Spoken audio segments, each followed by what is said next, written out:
Okay, so we're diving into something really interesting today. You sent this transcript over, and on the surface, it just seems like a regular online meeting. hmm But, Yeah, like there's more to it than meets the eye. right, exactly, like Yeah. finding a hidden garden, you know? It's an orientation for a nonprofit, the EduRight Foundation. They're bringing high school volunteers together to create these online learning materials. And it's specifically for students in India. Did they mention if it was all over India or a specific region? Yeah, they did. It's focused on students in rural areas and in government schools, so that adds another layer to it. Definitely. It makes you think about the access those students have. Okay, so we're talking rural India, high school volunteers, online learning. This is right up our alley. Absolutely. And you know how much we love to unpack these things. So, first things first, EduRight. What's the deal with this foundation? Have we encountered them before? They've been around since 2015, I think. They actually do a lot more than just this project. Scholarships are a big part of it. Oh, right. Scholarships for students in Tamil Nadu, I think it Yeah. was. Yep, Tamil Nadu. Hmm. And they also run these skill development workshops, which is interesting. They do them in Tamil and in English. So they're really hitting education from all these different angles. Multifaceted approach, for sure. They've even trained over 1,000 teachers, and not just in India, they're global. Wow, that's impressive. But let's zero in on this new project. What really piqued my curiosity was the tech side of it. Khan Academy and Google Classroom, the classic combo. What do you make of that? I think it's smart, actually. You've got Khan Academy, which is already a treasure trove of amazing educational content, the interactive exercises, the videos. It's all there.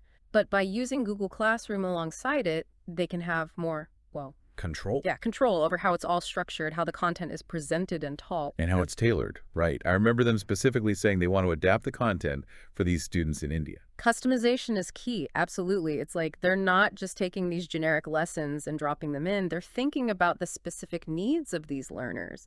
Which makes sense. The way a student in India learns might be really different from how, say, a student in the US learns. Right. Even within the US, education varies from state to state. Remember that whole debate about Common Core a few years back? Oh yeah, that was a whole thing. But back to EduRight. They're also bringing in tutors, so it's not just a purely online course. There's that human element too. It's like creating a virtual classroom.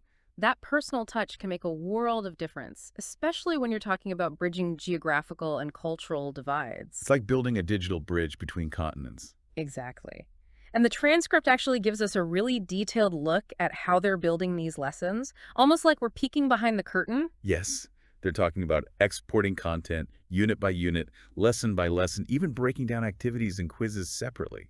Like, the level of detail is kind of remarkable. It's meticulous. They even have this whole numbering system to keep everything organized. Which makes sense when you think about the sheer volume of material they're dealing with. Yeah. But what really surprised me was when they mentioned the differences between, get this, the Texas and Arizona biology curricula. Oh, wow. So even within the US, textbooks aren't standardized. See, I never knew that. Right. Apparently not. I had no idea there could be so much variation. It's like a whole hidden world of textbook politics or something. It makes you wonder about those rural schools in Tamil Nadu. Yeah. What are their textbooks like? And how do they compare? Oh, the rabbit hole just keeps going. Yeah, you start thinking about the different standards and it gets really interesting. And it's not just the content, right? The transcript also reveals a lot about how this whole project is structured. They start talking about clockified timesheets, and that's when it clicked for me. This is more than just your average volunteer gig. Totally. It's like they're running a mini company. Remember when the organizer called it an internship? hmm That really stood out. And then they went into all the project management stuff. Sprints, Slack. It's like, whoa, hold on a second. Didn't they even have to explain how to reply in a thread on Slack? It's those little details that are so revealing. These high school students aren't just stuffing envelopes or something. They're getting real-world practical experience. Think about the skills they're developing.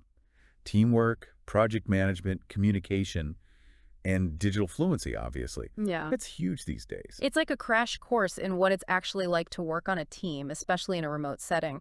And imagine putting that on a resume. Right. It's way more impactful than just saying, oh, I volunteered at this place. They can say, I helped build an international learning platform. Using agile methodologies. Don't forget the agile methodologies, but seriously, it's giving them a competitive edge even at this early stage in their lives. And let's not forget about the cultural exchange aspect. They're working with people from a completely different part of the world, experiencing different perspectives, different approaches. It's global citizenship in action. Yeah. And that kind of experience is invaluable. It opens your mind, helps you see things from different angles. But it does make you wonder. We're talking a lot about the volunteers here. What about the students in India? How will they experience all of this? What will be their takeaways? It's like we're handing them all these tools and resources. But what will they build with them? That's the real question. Exactly.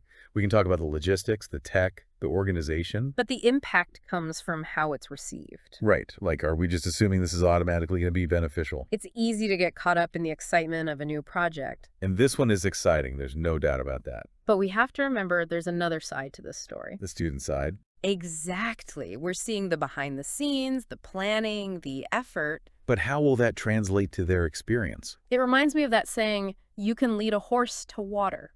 But you can't make you drink. I like that analogy. Because we can create this amazing platform, but it's up to the students to engage with it. To learn, to grow, to be inspired. And that's the part we can't predict. That's the magic, right? It is. We can set the stage, but they're the ones who bring the play to life. And who knows what those performances will look like. That's the beauty of education. It's full of surprises. This whole deep dive has really been about potential. The potential of technology, the potential of collaboration. And most importantly, the potential of these students. Absolutely. It's given us a lot to think about. It really has. So to our listeners, we leave you with this.